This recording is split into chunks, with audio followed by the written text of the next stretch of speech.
Hi guys, I'm Jim and this is Jim's Fix-It Shop, and tonight we're doing a video for Troy.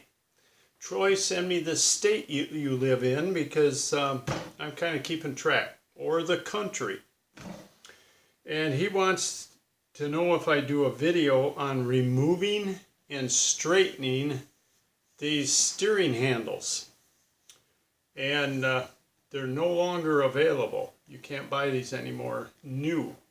If you find a boneyard to buy a used one, that would be the route to go. This one is also bent. If you look at this straight on, this shaft should be coming up over here somewheres. And what that is from, and we've all done it, is moving our snappers by pulling or pushing on this handle. And that's what bends them. Getting it off, not a problem. Straightening it probably will be, without breaking it in half. Okay, there's a clamp under here that reminds me a lot of the clamp that you have on a seat on a bicycle. It just clamps the handle around the shaft, the same as the frame of the bike around the seat. 1/2-inch wrench, break that loose.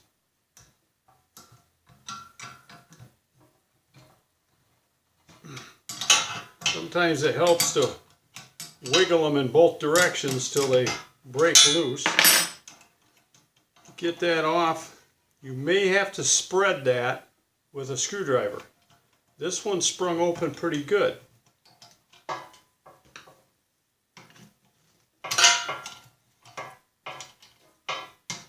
Well, it was. And there it goes. 7/16 wrench, and take the nut off of this bolt. Now this bolt is the same style that you have in your wheel hubs, that has a tapered head on one side and it pulls it into a hole.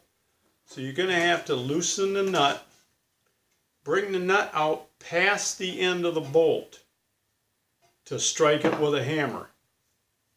You don't want to hurt the bolt, because you can't buy them locally. The nuts you can buy anywhere. If you hurt that, you can grab a new one and screw it on. Just give it a slight tap, it'll pop it loose. I have been spraying this one with oil, so it's probably going to come out a lot better than yours might.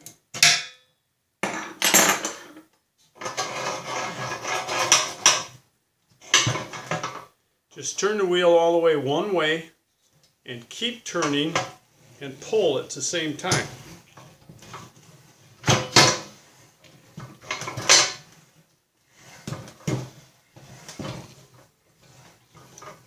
And eventually it'll slide off of there, if you don't hit yourself in the head first. Now this structure I'm going to rebuild for that 33-inch that I did, because mine is shot.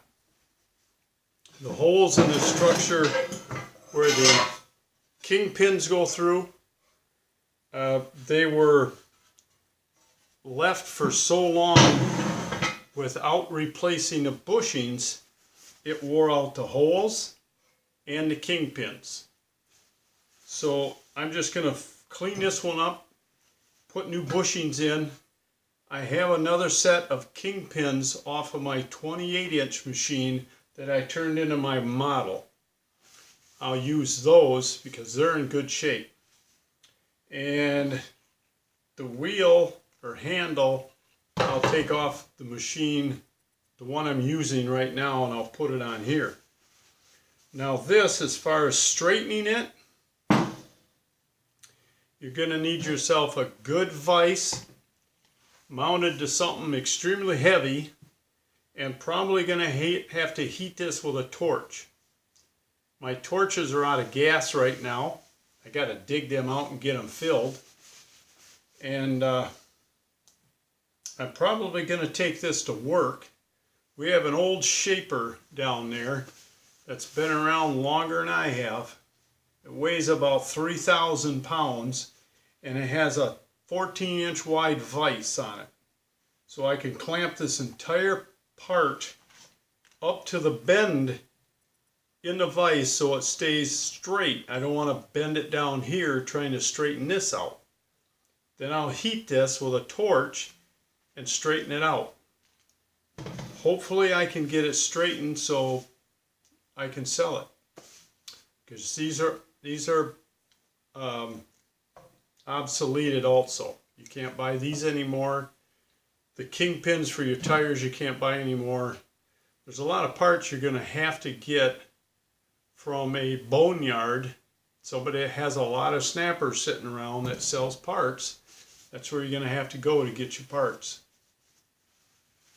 There's a few around me, but the last one I went to that I used to get all my parts from, he don't have any snappers anymore. I don't know what he did with them, but they're all gone. And he had quite a few. So I'll take this to work Monday. I'll try to straighten it, and if I'm successful without breaking it, I'll do a little clip and show you how it looks like. I'm sure I'm going to burn the paint off it, but hey, we can always repaint it, right? So that's it.